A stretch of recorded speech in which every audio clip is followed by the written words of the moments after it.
Ang susunod na programa ay rated PG. Ito ay nangangailangan ng patnubay at gabay ng magulang para sa mga batang manunood. Atat na si Charlie at Lani na maangkin ang kayamanan ni Lola Aurea. Kaya sinuhulan nila ang special nurse ni Lola Aurea na si Patty para tigukin ang matanda. Malaki ang utang na loob ni Patty kay Charlie kaya gagawin niya ang lahat para makabayad ng utang na loob sa abogadong tumulong sa kaso ng kanyang ama. Ang hindi lang nagustuhan ni Patty ang utusan siyang painumin ng gamot si Lola Aurea para tuluyan itong mabaliw na magiging sanhi ng kanyang katapusan sa mundo. Ang ikinakatakot ni Patty ay mawalan siya ng trabaho at makulong dahil pagbibintangan siya na pinatay niya si Aurea sakaling paimbestigahan ang pagkamatay ng pasyente niya. Hindi naman nangangamba si Charlie na ilalaglag siya ni Patty dahil sa utang na loob.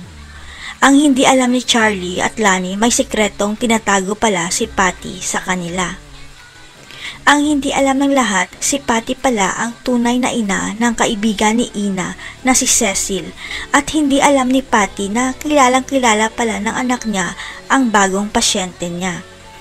Dahil wala ng trabaho si Cecil, napilitan siyang kontakin ang kanyang inang si Patty para makahingi ng tulong at dito na mababanggit ni Patty ang tungkol kay Lola Aurea.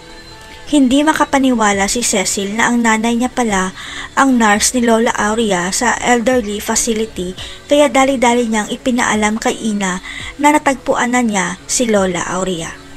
Walang kamalay-malay si Charlie at Lani na magkikita na si Lola Aurea at Ina dahil tutulungan sila ni Patty at dito na ilalantad ni Patty ang panunuhol ni Charlie at Lani.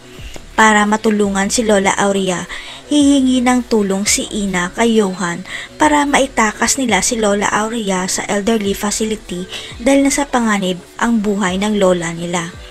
Tutulungan kaya ni Johan si Ina na maitakas si Lola Aurea sa facility? Malalaman na kaya ni Joanna na gustong patayin ni Charlie ang lola nila? Abangan!